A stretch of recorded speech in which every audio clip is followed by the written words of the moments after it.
sector unions have lost their attempt to force government to honour a 2018 multi-year wage agreement in the Constitutional Court.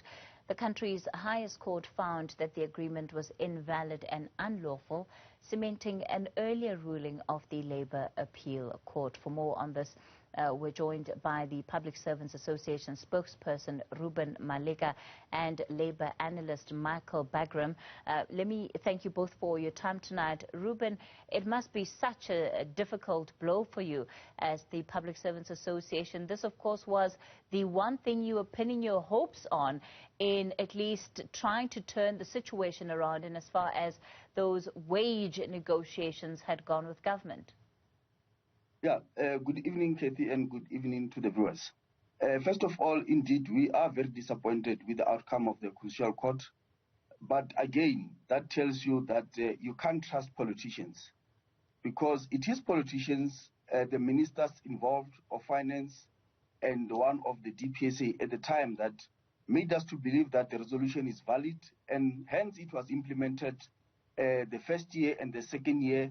But on the third year, how could they say that they were not aware that the agreement is not funded, and now they start the issue of saying it's unlawful and invalid? And more that, obviously, the court went further to protect them by raising matters that were not even there. Because if you look at the court, it talks about the issue of economic situation and COVID. When we signed this particular resolution in 2018, there was no COVID, there was no issues of economic collapse. And if there was economic collapse, it was created by them also, politicians, by leaving corruption to be the norm in this country. So as workers, we are united, we are ready, and we are going to fight for our rights. Michael, I want to bring you in here because, again, it seems very much that if the country did not find itself in the economic situation that we did, the questions around the invalidity and the illegality of this agreement would not have arisen. How does it happen? I mean, you understand a part of the frameworks here that have been declared unlawful by the courts. Explain that to us. Well, quite clearly, Judge Isaac Madondo, he lashed out at the public service unions. Now, I agree with my colleague that we've just heard now. How are they to know that the agreement was unjustified and enriching the people? They weren't to know that. In 2018, they entered into an agreement with government. They were underlined by Minister Dlodlo, Ayanda Dlodlo, and who agreed with it and paid them for 2 years. Look, the judgment is correct, and that's the end. It's Constitutional Court judgment is the end of the road, so it's correct. Let's look forward. But the bottom line is, my colleague says that you can't trust the politicians involved, and yes, we should actually fire the minister. The minister's still around there and took the unions for a fool. It's unbelievable what happened. It's 75 billion rand. Well, thank God government has won this case because they haven't got the money, so you can imagine the chaos then. But the bottom line is that government took them for a fool. Government lied to them. The minister lied to them. It only afterwards, in the third year, did the Treasury start thinking, what's going on over here? And we had the minister come forward and say that there's a problem. And Minister Mobweni looked at it and said there's a problem. And he was correct. There was a problem. They didn't have the money and they hadn't got permission from the Treasury to sign off that agreement. So they were lied to by the minister. They were lied to by the government negotiators. And we now have a situation where they are 75 billion rand down.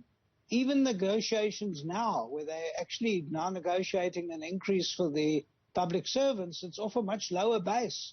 And so this will affect public servants forever. Quite frankly, I think the agreement is good.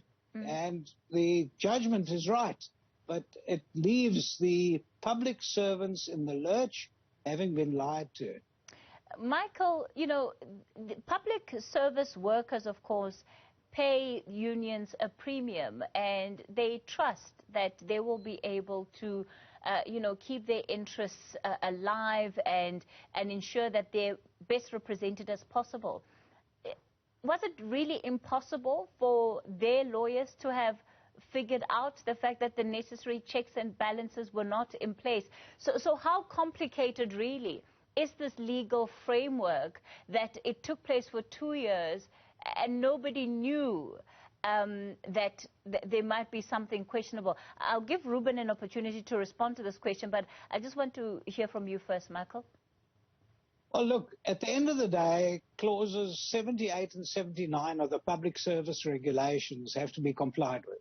That's not for the unions to have a look and see that they've been complied with.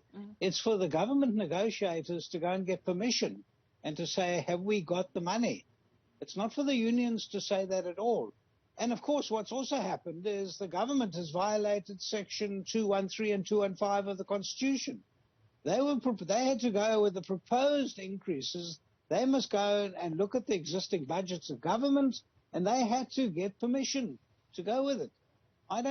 When I'm negotiating with someone, I don't expect the other side to see that I've got permission, to see that I've got authority to negotiate. They come in, they have authority to negotiate. The union's negotiating with the minister, quite aware of what's going on, and the minister duplicitly actually pulled the wool over everyone's eyes. And so what I'm saying, for the only way you can now cure this problem is get rid of the minister, get an apology to the PSA. They need an apology because government actually lied to them. Ruben, so it sounds very much that public service workers have been taken for a ride. I wonder how this influences any form of negotiations that you're going to be entering into, going into the future. Look, Kathy, first of all, you'll see that the court said that the whole agreement is invalid and unlawful. They have not actually dealt with the clause that was before them, which is clause 3.3 of the last leg of the resolution. And if the court declares this particular resolution invalid, the only sense and logic is that it means that we must go back to the 7th of June 2018 before the resolution was signed. And we must go and get the demands that we had to say that, look, our demands are still valid since there's no resolution. And as PSA, I can tell you, we have already submitted and reinstated the demands today at 11 with the PSCBC. We've got an acknowledgement of the demands. Therefore, we are waiting for the PSCBC to convene, where the employer must respond to our demands to reinstate the salary increase of the workers of 2020. And failing which, I can assure you, we already have a certificate of non-resolution, and the members out there are saying the only logic and the only language that our government can listen is to strike and pulls down for the whole public service.